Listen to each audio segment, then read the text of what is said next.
El doctor Juan José Tovar está con nosotros esta mañana, especialista en traumatología y ortopedia. ¿Cómo está, doctor? Bienvenido. Bien, un gusto tenerlo aquí. Muchas gracias. Neuroortopedia, ¿a qué se refiere? Bueno, la neuroortopedia es una rama de la ortopedia, de la traumatología y ortopedia, en la cual nos dedicamos al manejo de las secuelas de los problemas neurológicos que se derivan de trastornos motores. Esto quiere... O sea, después de un evento neurológico. Sí, después de un evento neurológico. Por ejemplo, los niños con parálisis cerebral infantil. Sí. La parálisis cerebral infantil es una enfermedad que se caracteriza por tener trastornos en la movilidad, como espasticidad o algunos otros tipos de problemas, y generan ciertas alteraciones en el movimiento o incluso con el paso del tiempo malformaciones y deformidades que pueden en un momento dado condicionar la necesidad de algunos tratamientos que, aunados a la fisioterapia y rehabilitación, pues pueden requerir algunos tratamientos quirúrgicos. Entonces, en eso consiste esta especialidad. Usamos algunos medicamentos que se aplican en los músculos para relajarlos, cirugías de relajación, para corregir algunas malformaciones que se generan como consecuencia de la espasticidad. Es decir, es un campo muy vasto, ¿no?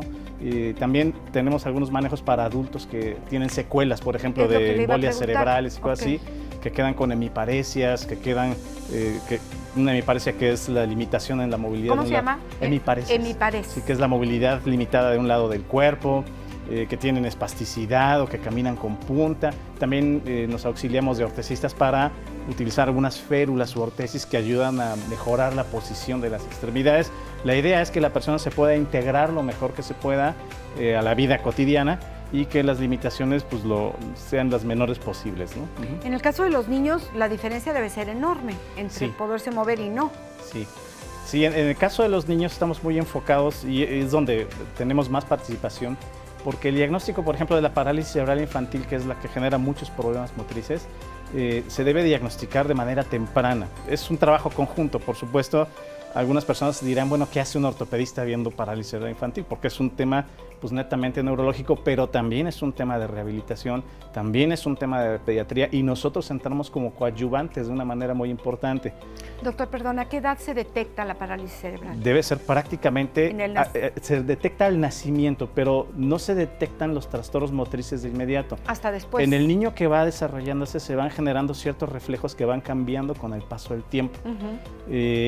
Y el pediatra tiene que estar muy, muy avezado en esto para irlos detectando primero. Segundo, en algunos casos son niños que a veces las mamás se dan cuenta porque son niños que no succionan o que no lloran o son niños que están demasiado quietos o con una postura fija todo el tiempo y esta no varía. No se mueven. Exactamente, claro. Se mueven poco.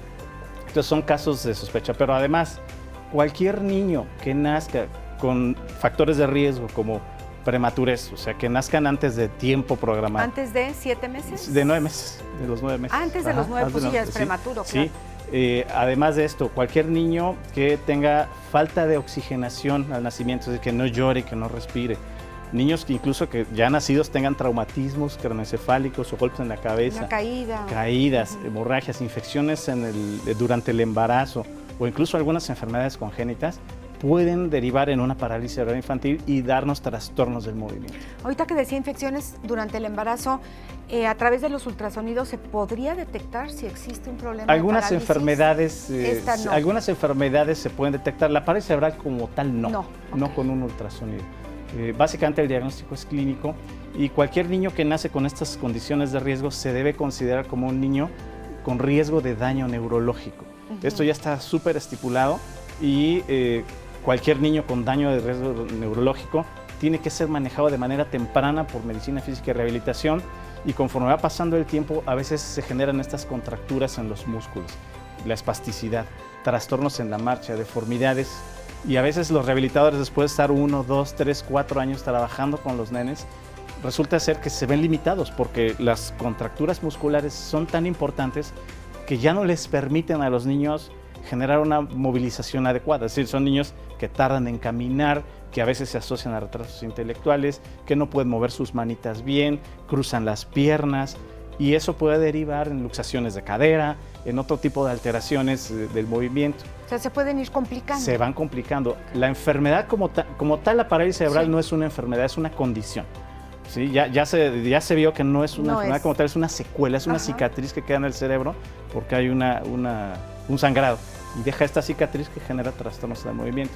Pero entonces, al ser una complicación de este tipo, lo que nosotros vamos viendo con el tiempo es que a veces quedan limitados los niños en su movilidad y los rehabilitadores de repente batallan demasiado para poder reintegrarlos. Llega un punto donde dicen, oye, está demasiado espástico, ya no puede estirar las piernas, las cruza mucho, no puede caminar bien. Y entonces es donde nosotros entramos a hacer cierto tipo de procedimientos, como cirugías de relajación muscular, donde por incisiones muy pequeñitas vamos alargando los músculos, las fascias, que es una envoltura que tiene el músculo, la vamos liberando y se van relajando. Hacemos también alargamientos tendinosos. En ocasiones, cuando el niño tiene funcionalidad, son niños que caminan algunos, hacemos algunas cirugías de transposiciones tendinosas para mejorar la función de las extremidades, y en algunas ocasiones, conforme va pasando el tiempo, también los huesos se van deformando por estos músculos que tienen digamos, le están solicitando de manera inadecuada. O sea, presionan al hueso exactamente, hacia digamos que lo van forzando a que se vaya deformando. Y se deforma. Y esto nos puede derivar en luxaciones de cadera, en displasias de cadera, que son alteraciones en la posición de la cadera. Les puede condicionar dolor, deformidades de otro tipo en las extremidades, ¿no? Torsiones tibiales, etc.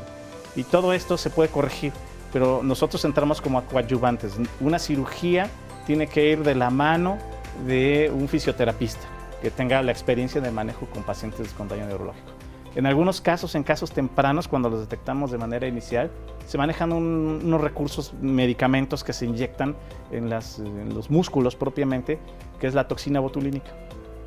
No voy a decir nombres comerciales porque pues hay muchas. Lo conocemos todos. Pero la toxina botulínica es un medicamento. Que ahora se lo ponen para belleza, ¿no? Exactamente, se utiliza mucho en cuestiones de belleza. Sí. Pero nosotros la manejamos en pacientes con daño neurológico, con pacientes... Que de hecho para eso lo inventaron fue por ese motivo, sí, ¿no? Los oftalmólogos fueron los que la empezaron a utilizar por primera ocasión para pacientes con estrabismo, sí, que es una de las condiciones y complicaciones que puede tener la parálisis cerebral infantil. Entonces estas aplicaciones de toxina botulínica lo que hacen es que generan una relajación en los músculos que le permite al rehabilitador de una manera inicial pues continuar trabajando al paciente, ¿no? A ver, esta toxina botulínica provoca relajación. Sí. ¿Y por qué en la parte estética es como para lo que aplican se quede en ciertos quieto? Grupos musculares de la cara. Entonces se relaja de alguna forma, de alguna parte, en alguna parte y en la otra no. Así es, okay. Así es. De hecho, cuando hay parálisis facial, pues se aplica también en algunos pacientes con la intención de que se vuelva simétrico los rasgos faciales. ¿Sí?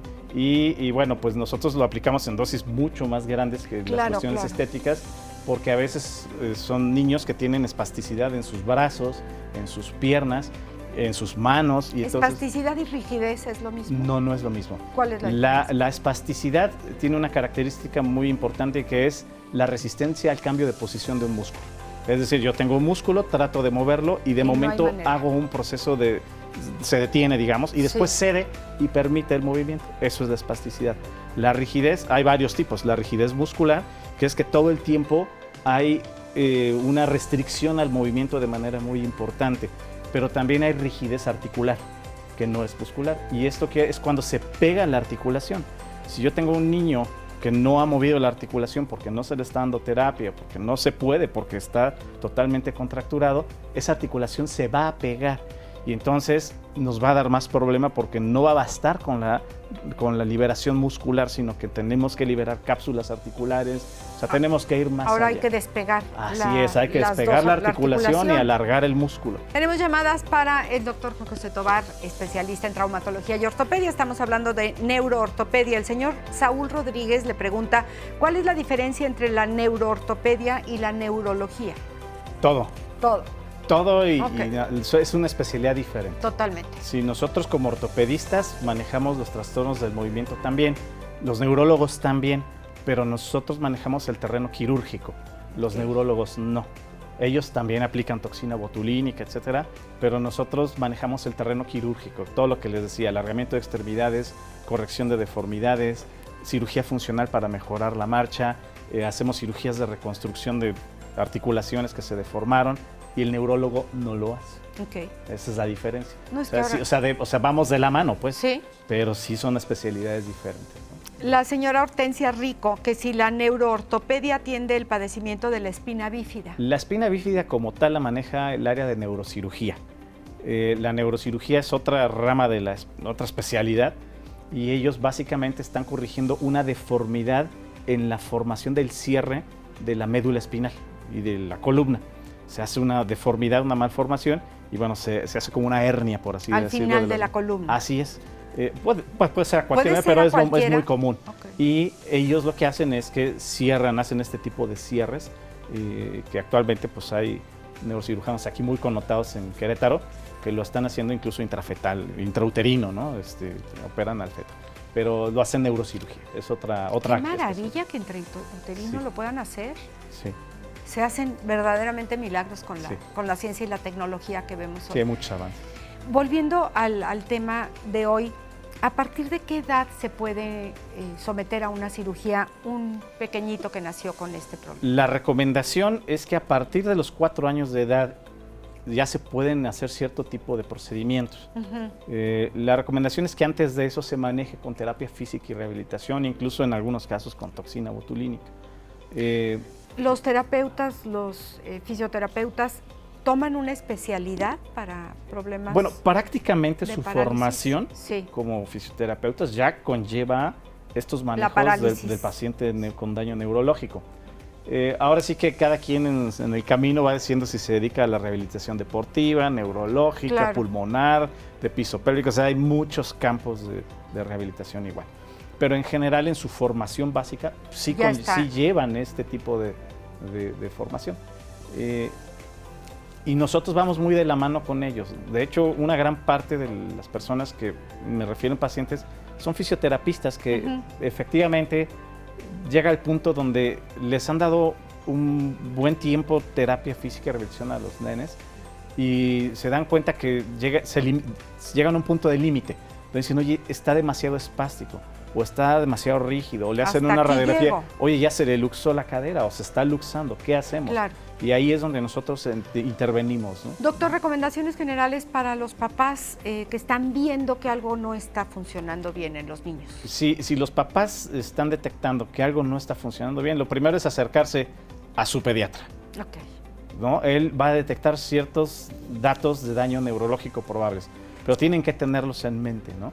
Las mamás en general son las que más se dan cuenta y a veces ellas hacen el diagnóstico sin que el pediatra lo haya detectado. Sí, ya nos ha pasado con algunos pacientes que la mamá lo lleva al niño porque se dio cuenta con lo que les decía, oye, mi niño no se mueve o está siempre en una postura fija o no succiona bien o no gatea o tarda en caminar. Oye, ¿sabes que mi niño tiene 2 años y no camina? No gatea, no disocia las extremidades para la marcha, o camina en puntas todo el tiempo, o arrastra una pierna. Esos son datos de alerta, ¿no? En general empiezan con el pediatra, luego con el fisioterapista y bueno, nosotros interconsultamos, ¿no? Perfecto.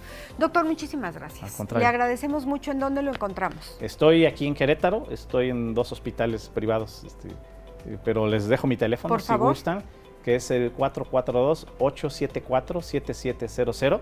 442-874-7700. Aquí en la ciudad de Querétaro. Estamos en un hospital grande en el sur. ¿Nos puede decir? En el Hospital Ángeles. En el Ángeles. Y en el Hospital Gestamed, aquí en Avenida Universidad número 90. Perfecto. Aquí en el centro. Muchísimas gracias, doctor. Al contrario, gracias por la invitación.